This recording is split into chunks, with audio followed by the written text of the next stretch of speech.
kita awali teman hari ini adalah sholat. Bismillahirrahmanirrahim. Ya. Tadi ini kita masuk pembahasan tentang soal latihan 3 ya, belum set 4. Coba soal pasien 3 dulu.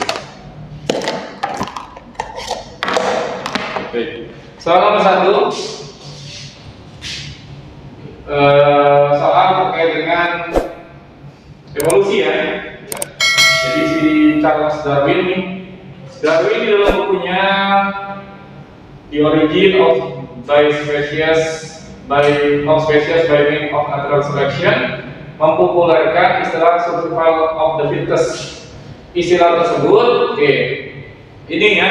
Jadi menurut si Darwin, ya, menurut Charles Darwin bahwa makhluk hidup itu harus berjuang untuk hidup, ya, atau istilahnya namanya struggle for life. Namun alam ya mengadakan seleksi terhadap makhluk hidup, ya, sehingga ada yang makhluk hidup lolos, ada yang tidak lolos, ya. Charles Darwin bicara tentang seleksi alam.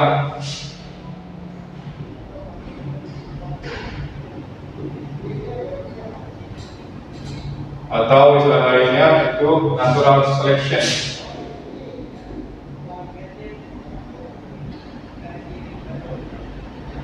Ya, di alam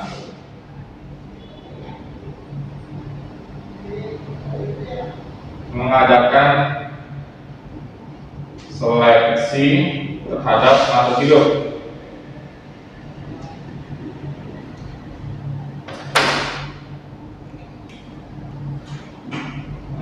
Hidup. Nah, faktanya ada makhluk hidup yang lolos, seleksi ada yang tidak, ya.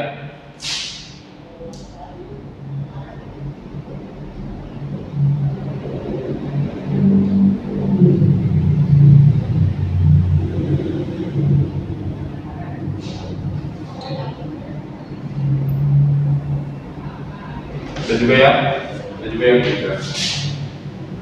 Nah, hanya makhluk hidup yang memiliki sifat yang cocok dengan lingkungan yang akan lestari, ya. Hanya makhluk hidup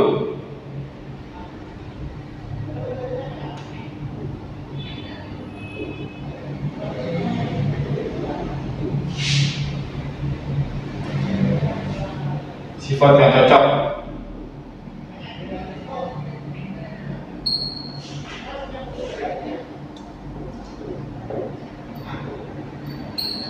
dengan lingkungan yang mampu bertahan hidup, atau istilah lainnya adaptasi dia, ya, atau struggle, ya, of the fittest. Hasilnya, ya, hasil dari seleksi ini dijelaskan sebagai survival of the fittest. Hanya yang paling kuat saja yang bisa hidup, ya.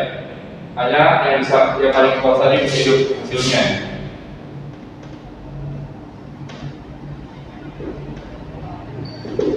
Survival of the fittest.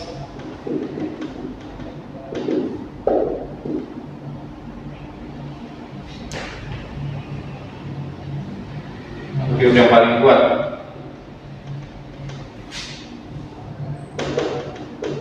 Yang paling kuat, yang mampu bertahan, atau dikatakan dia bisa beradaptasi.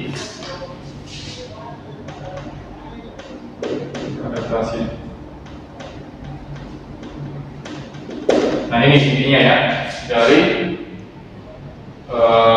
bukunya si Charles Darwin. Makanya tadi jawabannya yang tepat, ya, berkaitan dengan ini spesies yang bertahan hidup adalah yang paling mudah terhadap. Lanjut soal selanjutnya. Pada ekosistem terdapat siklus biokimia yang melibatkan proses-proses berikut, ya. Ada 5 proses di sini. Nah, pertanyaannya, Senyawa karbon dioksida dihasilkan melalui proses bernomor. Baik, kalau bicara siklus biogeokimia,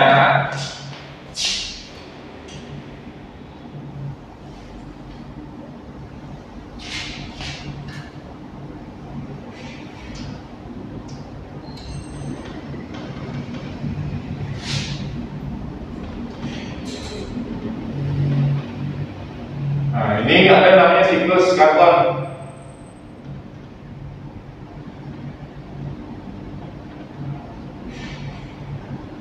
Ya.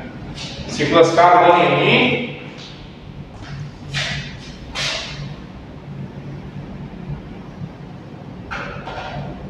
dia melibatkan tumbuhan, ya. Tumbuhan ini sebagai organisme yang bisa memanfaatkan karbon dioksida. Selain tumbuhan ada nggak? Tidak. Karena tumbuhan sendiri memanfaatkan karbon dioksida untuk proses fotosintesis. Ya. CO2 diserap oleh tumbuhan untuk proses fotosintesis yang nantinya akan menghasilkan glukosa. Nah, hasil samping selain glukosa atau oksigen, oksigen ini nanti dimanfaatkan oleh konsumen makhluk hidup. Ya, untuk apa? Untuk proses respirasi. Respirasi itu akan melepaskan karbon dioksida. Ya. Kemudian apa lagi? Pembakaran. Pembakaran itu juga menghasilkan karbon dioksida akan dilepaskan lagi ke atmosfer. Pembusukan juga sama, ya. Pembusukan juga melibatkan menghasilkan karbon dioksida akan dilepaskan ke atmosfer. Jadi yang terlibat dalam siklus karbon itu pertama ada reaksi fotosintesis. Kalau fotosintesis itu dia memanfaatkan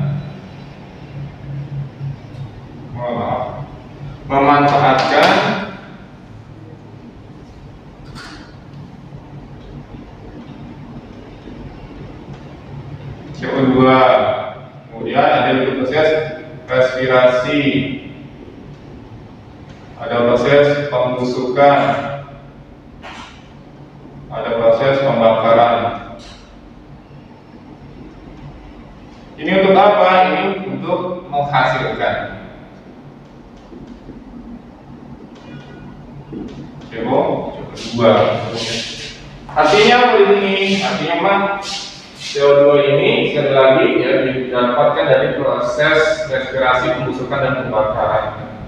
Kalau tidak ada proses ini gimana ya? CO2-nya kan sedikit, ya. Penggunaan BBM juga bisa menghasilkan karbon dioksida. Jadi jawabannya 3 dan 4, pembusukan dan juga respirasi. Ya. Kalau denitrifikasi apa? Denitrifikasi itu proses untuk melepas nitrogen ke atmosfer. Ya. Jadi nitrogen itu kalau tidak ada di atmosfer, di mana? Ditemukan di dalam tanah. Itu menjadi sumber indikasi bahwa tanah itu subur atau tidak. Kalau sebuah tanah itu subur, ya, tanah itu subur berarti di situ ada kadar nitrogen yang tinggi. Nah, denitrifikasi menyebabkan tanah menjadi tidak subur karena melepas nitrogen ke atmosfer. Ya.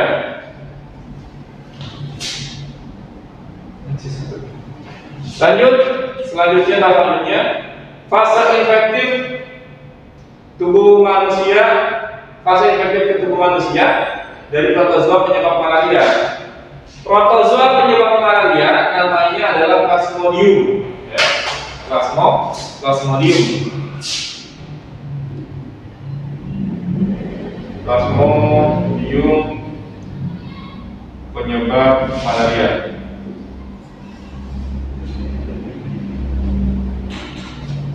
Siklus hidupnya gimana?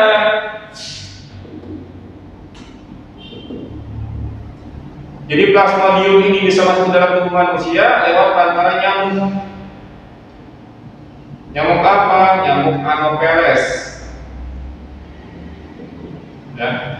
Nyamuk Anopheles membawa larva Plasmodium dalam tahapan apa? Dalam tahapan sporozoid. Ya. Dalam tahapan sporozoid. Nanti nyamuk ini menggigit manusia. Masuklah larva sporozoid ke dalam sistem peredaran darah menuju apa? Menuju ke organ hati, ya. Darah, ya, peredaran darah nih, masuk ke peredaran darah.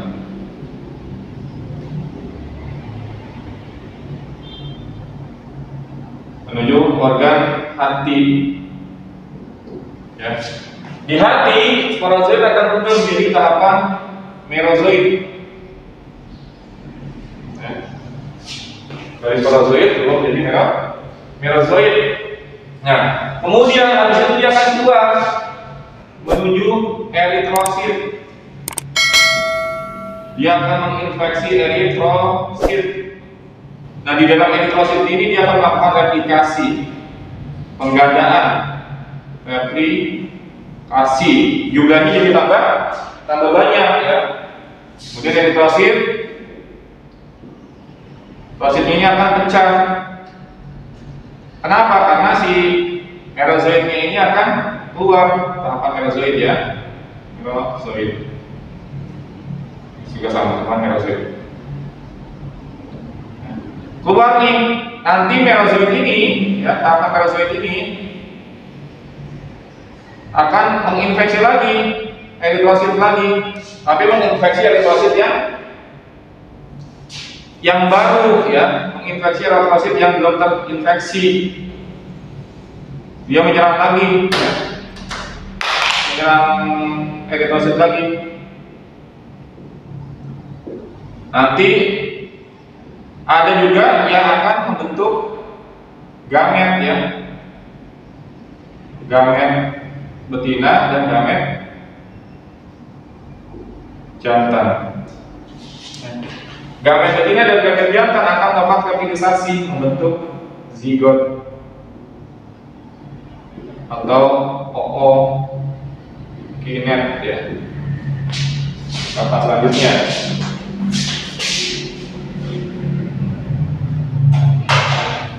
ookinet akan berkembang menjadi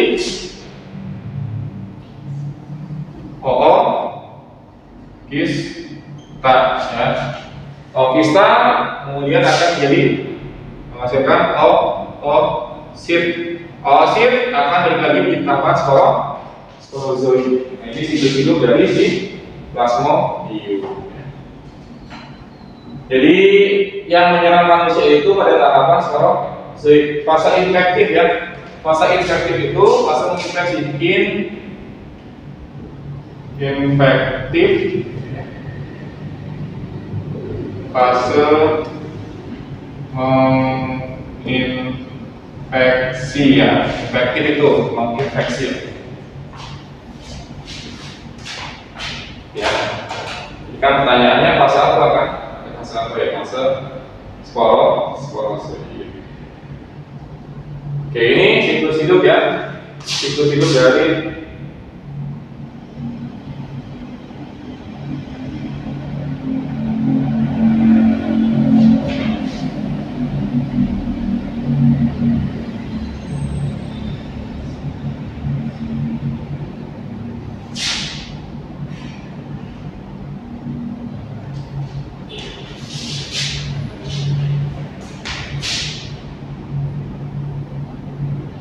Oke, lanjut ke soal selanjutnya. Oke, menurut teorema Hardy-Weinberg, frekuensi alel dan genotif dalam kumpulan gen suatu populasi tetap konstan antara generasi ke generasi yang lainnya, antara satu turunan antara orang tua ke keturunannya dan seterusnya. Frekuensi alel dan genotif akan berubah apabila, baik, ya, ini hukum kesetimbangan Hardy-Weinberg, ya, prinsip kesetimbangan Hardy-Weinberg.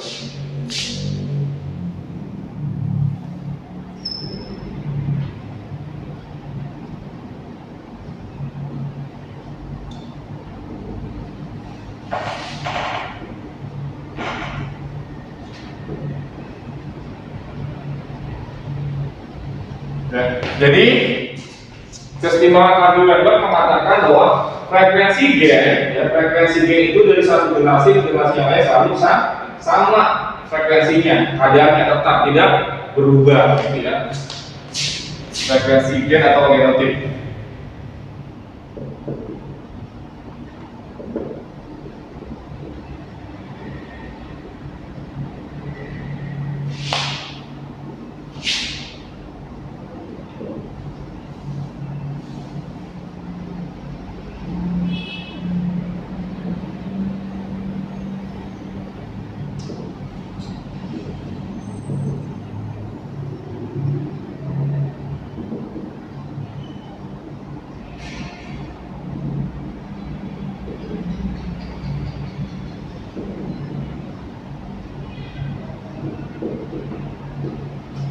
Kalau sama atau tetap, ini kata si Abdi dan Barno.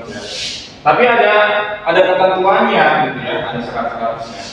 Nah, kemudian ada kesimpulan, jika kesetimbangan hal dua berlaku, ya maksudnya ketika memang gennya itu selalu sama dari satu generasi yang lain, berarti di situ tidak terjadi evolusi, karena evolusi kan akan mengalami perubahan.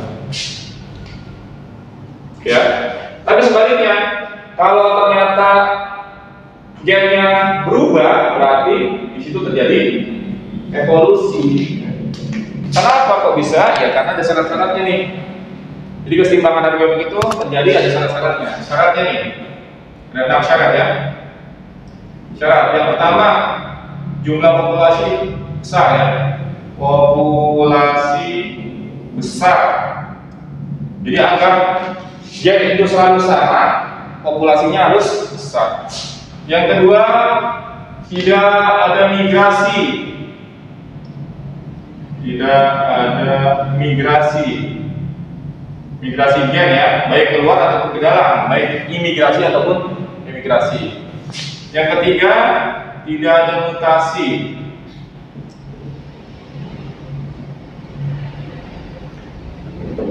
Yang keempat, tidak ada seleksi alam, tidak boleh ada seleksi alam ya.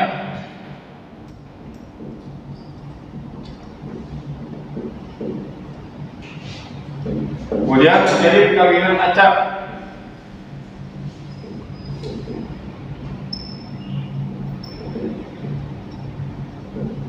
Tidak boleh memilih, ya harus acak dia. Kalau memilih berarti nanti dia pengen yang dominan saja, ya. Atau yang baik-baik saja. Kalau yang seperti itu berarti nanti gen yang tidak baik atau yang resesif akan hilang, karena dia memilihnya gen-gen yang dominan. Yang keenam, kemampuan reproduksi setiap individu harus sama.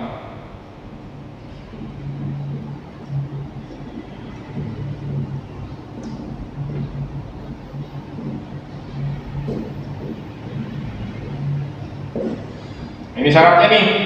Kalau syaratnya ini tidak terpenuhi, maka ini enggak akan terjadi. Tapi kalau ini terpenuhi, maka frekuensi gennya akan tetap atau sama. Ya. Ini jawabannya. Perkawinan antara individu bersifat memilih tadi. Kalau dia memilih, berarti dia pengennya gen yang baik saja. Oke, itu. Lanjut ke pembahasan selanjutnya. Oke, selanjutnya adalah salah satu peranan bioteknologi modern dalam dunia pertanian adalah membuat tanaman budidaya kebal terhadap penyakit atau tanaman tahan hama ya. Contohnya adalah penyakit yang sering dialami oleh tanaman tembakau. Tembakau itu sering terserang oleh hama virus TMV, tobacco mosaic virus, yang dapat dibuat kebal oleh aplikasi bioteknologi modern. Teknologi tersebut adalah rekayasa genetika atau transgenesis. Rekayasa genetika atau transgenesis ya. Kok bisa? Ya ini prinsipnya nih rekayasa genetika.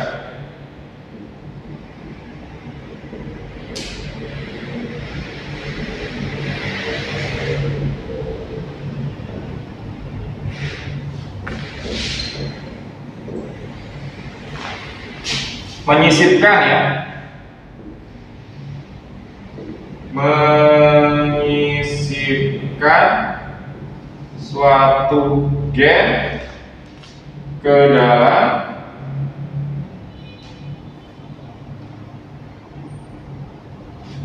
organisme untuk menghasilkan organisme yang memiliki sifat yang diinginkan. Ya. Contohnya apa? Contohnya misalkan adalah produksi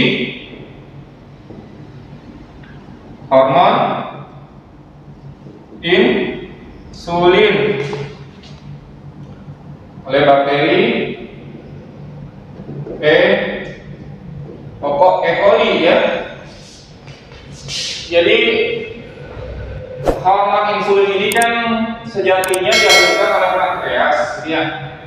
Tapi di sini bisa menggunakan bakteri E. coli untuk memproduksi insulin. Yang awalnya bakteri E. coli ini tidak bisa memproduksi insulin, tapi dengan bantuan lewat rekayasa genetika ini bisa menghasilkan hormon insulin, gitu ya. Atau yang selanjutnya adalah contohnya tanaman tahan juga sama.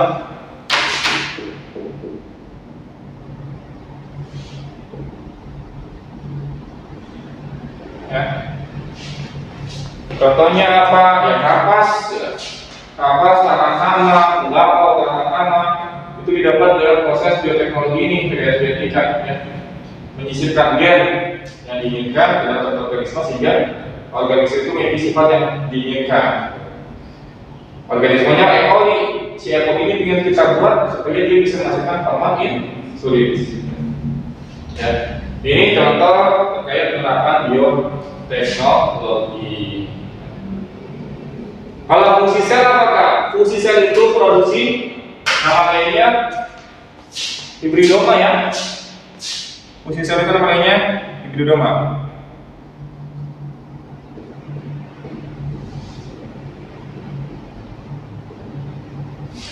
Apa contohnya? Pomato dan antibodi monoklonal. Pomato apa? Tanaman tomat, tanaman tapi bisa menghasilkan tomat sama kentang, sebutnya pomato. Antibodi monoklonal, antibodi yang dibentuk dari pencampuran antara gen sel kanker sama sel limfosit ya. Limfosit bisa menghasilkan antibodi. Kemudian mikropropagasi itu nama lainnya kultur jaringan. Kemudian transport nukleus itu sama saja dengan cloning domba doli ya. Transport nukleus itu cloning domba doli, cloning. Fertilisasi in vitro sama saja dengan bayi tabung ya. Biasanya bayi tabung ini digunakan untuk sepasang suami istri yang belum memiliki keturunan ya. Salah satu teknologinya adalah dengan fertilasi in vitro bayi tabung. Silakan. Waalaikumsalam warahmatullahi wabarakatuh. Ya. Bayi tabung, penggunaan bayi tabung fertilasi in vitro. Baik, ini kita lanjut lagi soal selanjutnya.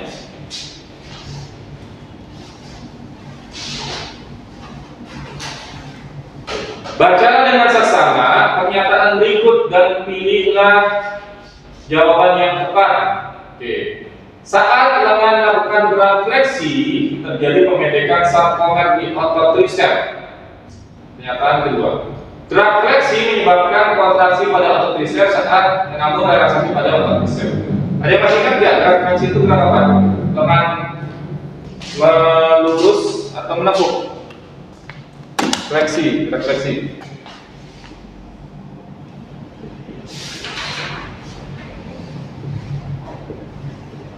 Dan ingat fleksi membantu. Pernah dengar nggak handphone gerak fleksi? Belum ya? Pernah dengar nggak? Atau kartu telepon fleksi? Pernah dengar? Nggak, jangan juga ya. Jadi fleksi itu untuk membantu ingatnya adalah gerak menekuk ya.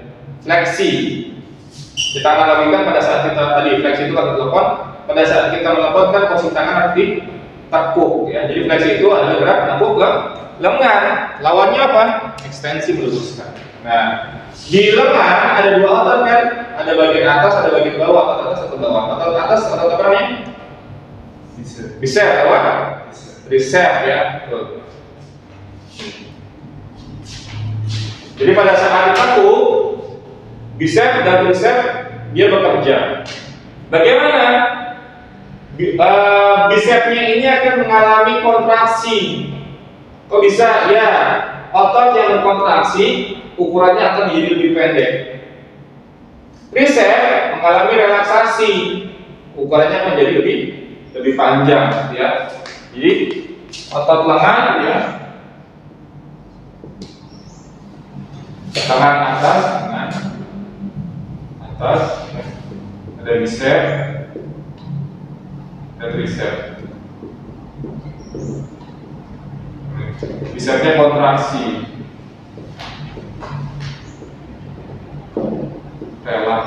relaksasi. Kalau kontraksi, otot pendek. Otot memanjang. Ya, memanjang. Nah, makanya pilihannya tadi pernyataan pertama kalau kita lihat katanya saat lengan melakukan gerak fleksi terjadi pemendekan saat lengan di otot tricep. Tricepnya memendek atau memanjang? Memanjang harusnya. Hanya salah. Gerak fleksi menyebabkan kontraksi pada otot tricep, namun relaksasi pada bicep. Kembali, kalau fleksi itu harusnya bicepnya kontraksi, tricepnya malah relaksasi. Ya.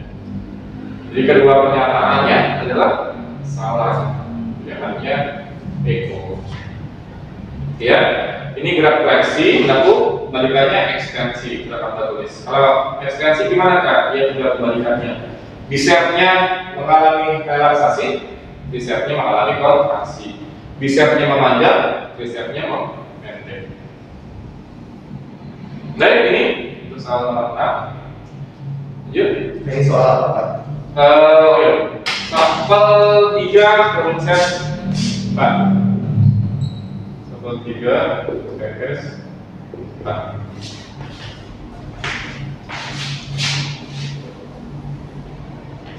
Lanjut ya, soal selanjutnya. Bacalah dengan saksama pernyataan berikut dan pilihlah jawaban yang tepat. Jaringan kolenkim tergolong sebagai jaringan pengisi. Jaringan kolenkim dapat ditemukan pada batang dan akar, daun dan akar. Baik, ini jaringan pada tumbuhan ya, jaringan dewasa. Jaringan dewasa tumbuhan. Yang pertama ada namanya epidermis. Yang kedua ada jaringan parenkim. Ada jaringan parenkim nama lainnya dasar ya. Yang dasar.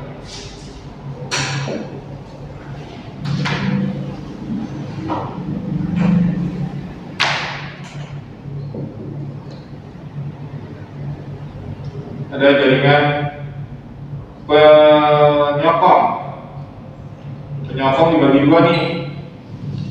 Ada kolenkim, ada sklerenkim.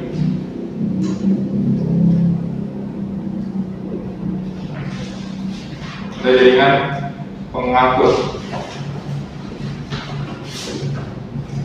Dua juga ada flank dan silem ya. Jadi epidermis ini ya. Jadi kolenkim di sini itu merupakan jaringan penyokong, bukan jaringan pengisi atau jaringan dasar ya. Nah, ciri-cirinya apa ini jaringan kolenkim? Jaringan kolenkim itu ciri-cirinya pertama selnya hidup. Beda dengan sklerenkim. Kalau sklerenkim selnya sudah mati. Dinding sel beserta selulosa, penebalan dinding selnya di bagian sudut-sudut saja, di bagian sudut-sudut dari sel tersebut. Tetap di permukaan batang, ditemukan di permukaan batang, kolenkim. Di bawah epidermis, bisa di akar dan di daun. Itu ditemukannya jaringan kolenkim. Fungsinya sebagai penyokong pada tumbuhan yang masih muda ya. Jadi kalau penyokong yang masih muda, tumbuhan yang masih muda yang masih tahap tumbuh gitu ya, itu jaringan penyokongnya berupa kolenkim. Tapi kalau sudah dewasa sudah tua, penyokongnya berupa kolenkim.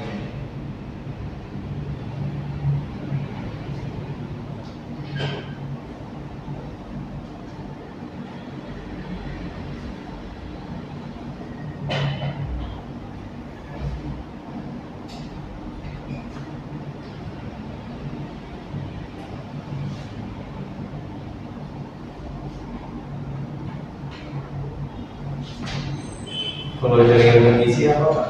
Pengisi itu sama saja dengan jaringan dasar ya.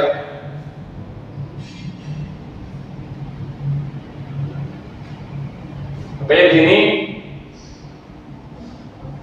pernyataan pertamanya salah jaringan koneksi tergolong sebagai jaringan pengisi salah terus penyokong ya. Jaringan koneksi dapat ditemukan pada batang, daun dan akar benar ya. Makanya pernyataan pertama salah, pernyataan kedua benar, pilihannya beliau benar.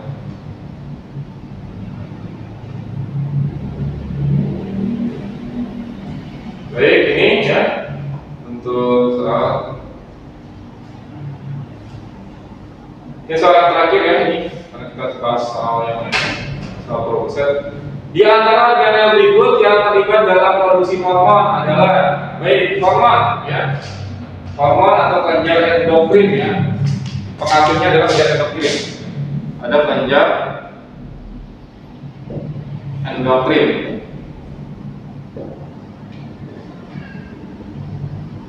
Ini penghasil hormon. Nah, hormon ini merupakan zat kimia ya.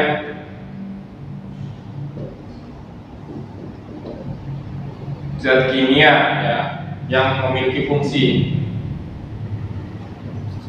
Zat kimia yang memiliki fungsi. Dalam bentuk apa dia? Dalam bentuk protein ya. Zat kimia dalam bentuk protein yang memiliki fungsi.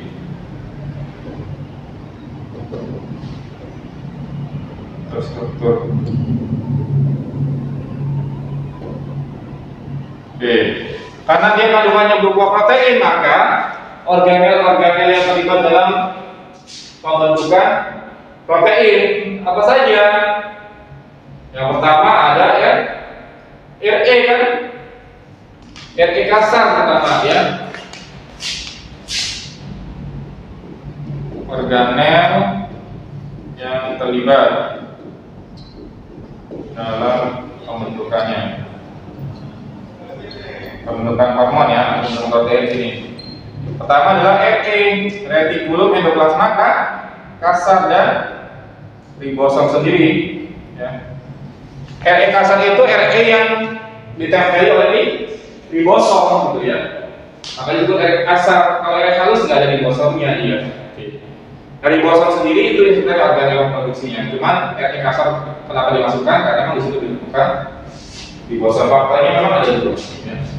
Makanya pilihan yang tepat adalah RE kasar, retikulum endoplasma kasar dan juga ribosom. Kalau RE halus gimana? RE halus itu nggak ada ribosomnya, makanya dia bukan termasuk ke dalam untuk memproduksi hormon ini. Baik, sampai di sini mungkin ada yang ditanyakan terkait dengan soal problem soal pelatihannya. Sebelum kita lanjut ke soal produksi. Silakan.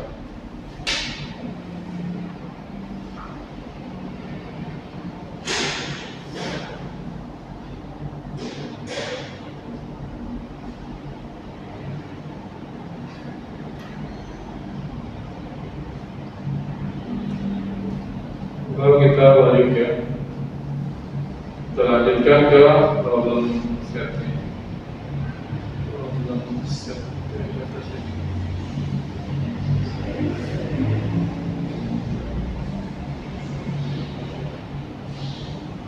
Baik. Kemudian yang ini.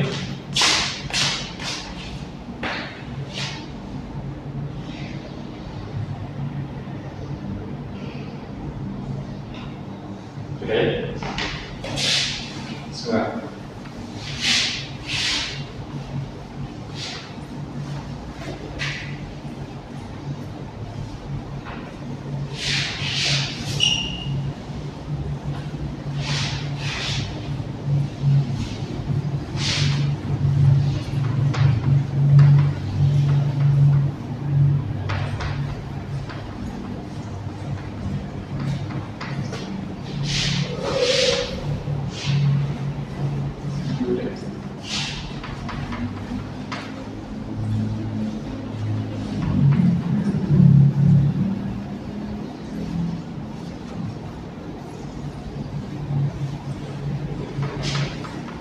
Baik. Lanjut masalah selanjutnya tentang problem set ya. Baik, ini ya. Soal pertama kaitan dengan karakteristik susunan jaringan pembuluh pada batang tumbuhan monokotil ya. Jadi yang diminta batang tumbuhan monokotil ya. Batang monokotil. Nah, kalau kita buat strukturnya yang serapan melintang batang monokotil untuk ini. Kemudian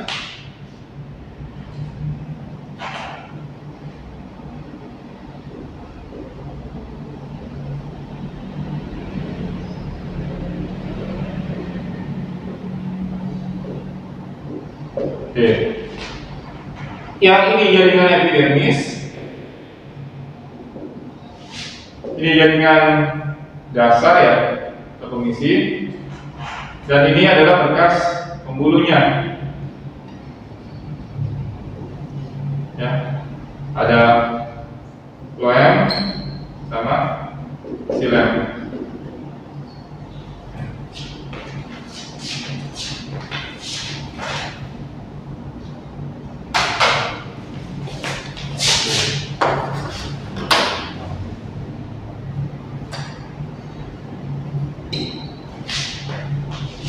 Ini kalau diperbesar ya, pembuluhnya bentuknya seperti ini dia. Ini floem, ini xilem. Tipenya kolateral tertutup dia. Kolateral tertutup.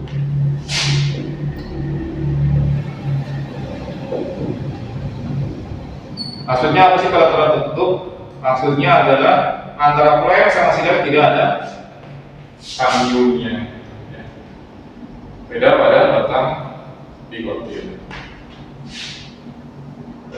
Ini. Nah, kalau dilihat di sini ya, letak pembuluhnya tersebar dia, ya, tersebar merata di bagian-bagian dari jaringannya, tidak tersusun rapi tapi tersebar. Kayak di sini lihatnya adalah jaringan tersebar, ada pembuluhnya ya, dalam hal ini jaringan pembuluhnya tersebar merata di jaringan dasar, membentuk lingkaran ini ya, nanti bentuk lingkaran lebih pada akar. Baik, itu soal nomor 1. Soal nomor 2, perhatikan gambar itu. Keterangan yang tepat untuk bagian-bagian yang tertera pada gambar penampakan melintang batang tumbuhan di atas. Nah, bentuk seperti itu pada batang dikotil. Dia lebih rapi. Batang dikotil.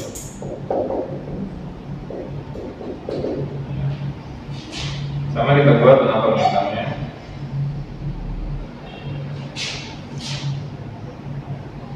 Ini lebih sederhana gambarnya ya.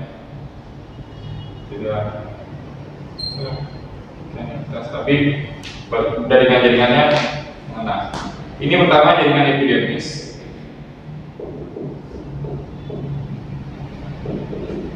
Ini jaringan korteks. Ini jaringan floem, pembuluh floem. Ini pembuluh xilem. Dan ini nih yang di dalam nih, ini kambium. Namanya kambium fasikuler atau intravasikuler. Yang di luar ini kambium intravasikuler atau intervasikuler. Ini yang tengah-tengah pembuluh.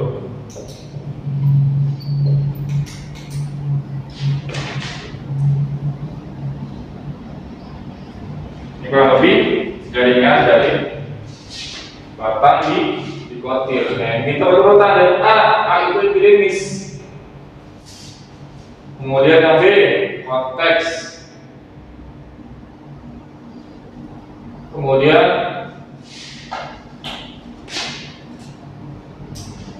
C, C di situ harusnya lem, ya. D kambium, E silem, F pembuluh. Di situ yang tidak ada hanya lemnya saja, ya. Tidak disebutkan. C harusnya. Tadi yang A itu tidak ada. Yang lainnya gimana salah, ya?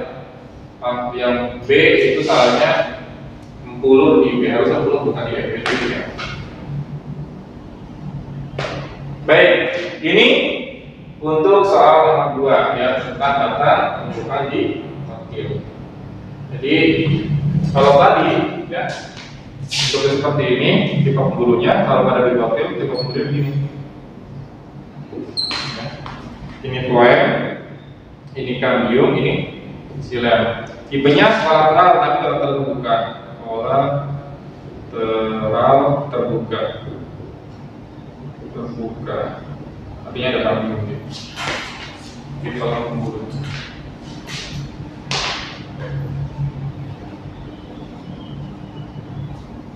Oke. Kita lanjut lagi ke soal selanjutnya.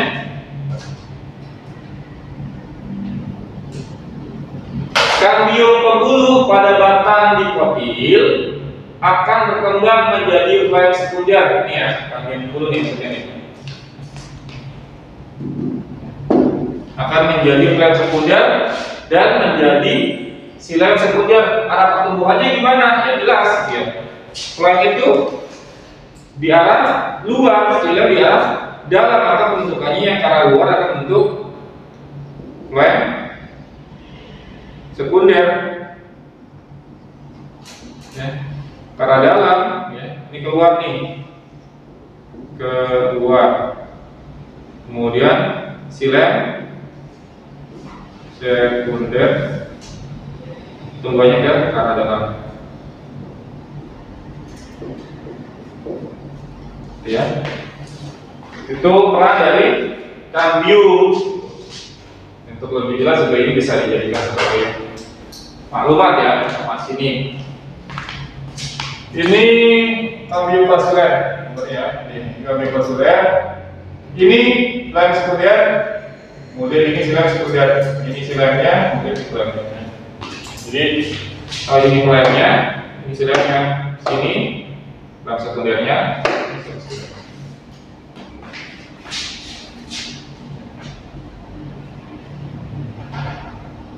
Oke, soal selanjutnya, jaringan akar jagung. Akar jagung, tanaman jagung itu termasuk tumbuhan dikotil atau monokotil?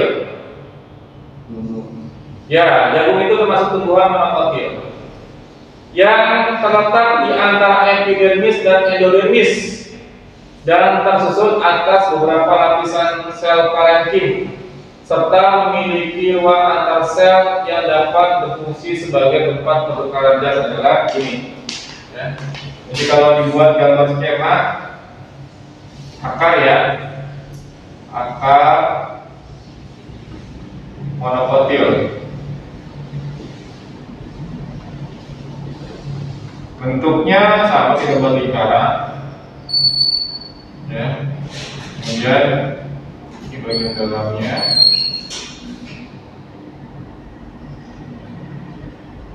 Kemudian ini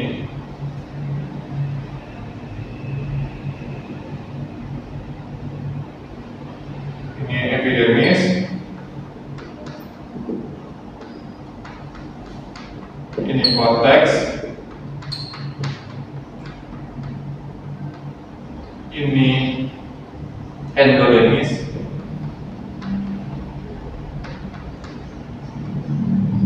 Di bagian dalamnya ada bagian dalamnya, ya. Ini ada perisikal. Kemudian ini phloem, silem, phloem, silem, phloem, silem, phloem, silemnya. Jadi phloem sama silemnya itu berselang-seling dia. Tipe pembuluhnya ada ini. Ya. Phloem, silem, gitu ya. Ini jaringan parentimnya. Di ke sini dulu deh. besar ini.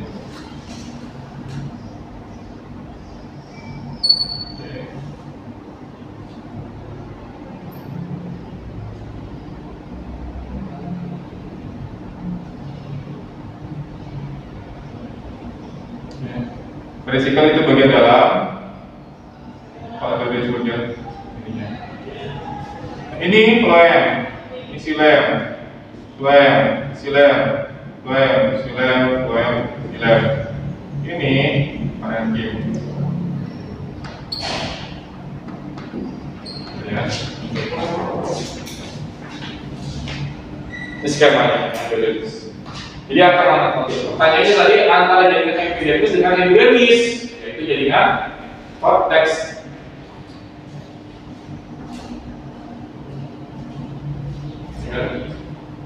Jaringan yang tersusun atas atau yang terletak di antara epidermis dan endodermis. Ciri-cirinya dia bisa sebagai ruang antara menyimpan untuk tempat tekanan atas. Oke, lanjut. Selanjutnya, perhatikan gambar tentang pembentukan akar dikotil. Oke, sekarang kita masuk ke akar dikotil. Akar dikotil. Oke, si penampang melintang ya. Bentar. Oke, fokus lagi. Ini.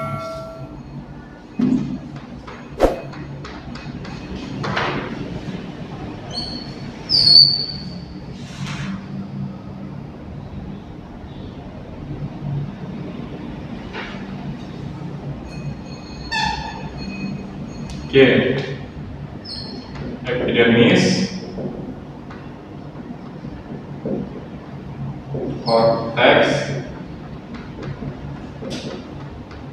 endodermis, bagian dalamnya lagi ini vesikel, kemudian ini ya, yang bentuknya seperti bintang, ini xilem. Ya. Xilem. Di luar sini, ya, ini ada phloem. Ya. Phloem. Ini semuanya sama nih. Langsung ini juga phloem. Phloem ini juga phloem. Ya. Bagian yang berfungsi membentuk cabang akar ditandai oleh nomor. Nah, yang bentuk cabang akar adalah ini, ya, vertikal, ya, cabang akar. Fungsinya dia membentuk cabang akar, yaitu jaringan dari vertikal. Jaringan di dalam dari endodermis sebelah jaringan endodermis.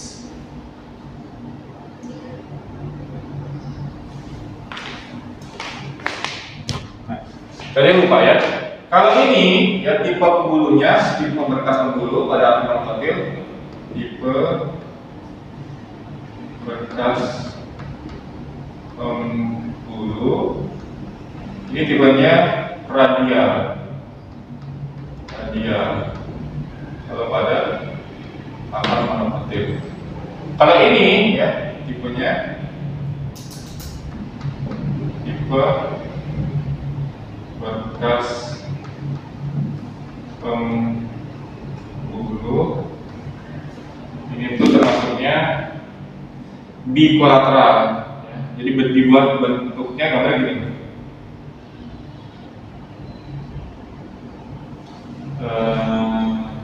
Phloem, xilem, phloem, ya. Bikolateral. Maksudnya gimana kok bisa begitu? Ini nih, ya, ambilnya begini. Ini kan phloem, xilem, phloem, ya. Ulang ya, phloem, xilem, phloem.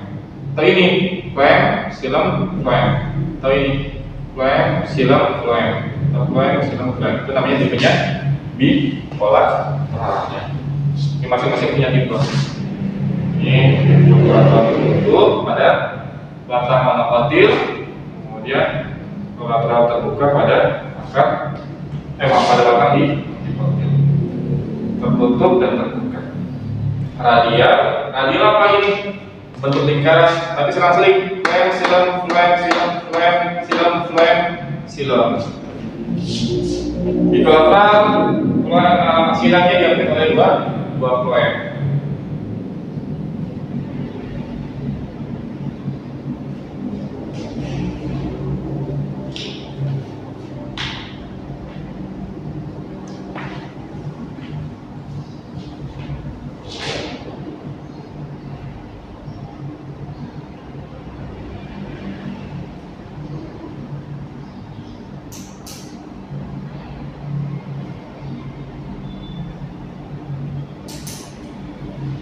Ada pertanyaan sampai sini? Bedanya karbon vaskuler sama karbon vaskuler itu, kalau vaskuler letaknya di antara flem dan silem. Kalau vaskuler betul di dalam ya. Ini flem, silem, ini kardiovaskuler. Kalau intervaskuler dia di luar pembuluh. Pertumbuhan fungsi juga beda kan tadi. Ini kan tadi kardiovaskuler itu untuk pertumbuhan silem sekunder dan flem sekunder. Kalau ini kan tidak berkaitan dengan silem sekunder dan flem sekunder.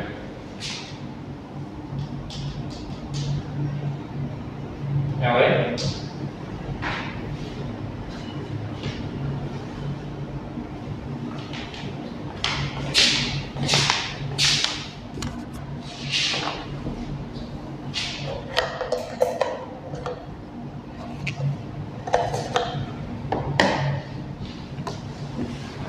Absen dulu ya. Ahmad itu ada? Ada. Almeria ada. Ahmad Nashwan. Ya. Nabila. Baik. Rashid. Wastu.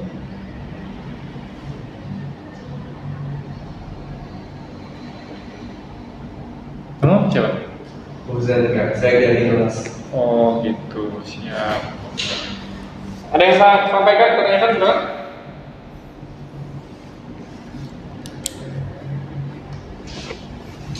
Cuma satu ya? Bisa.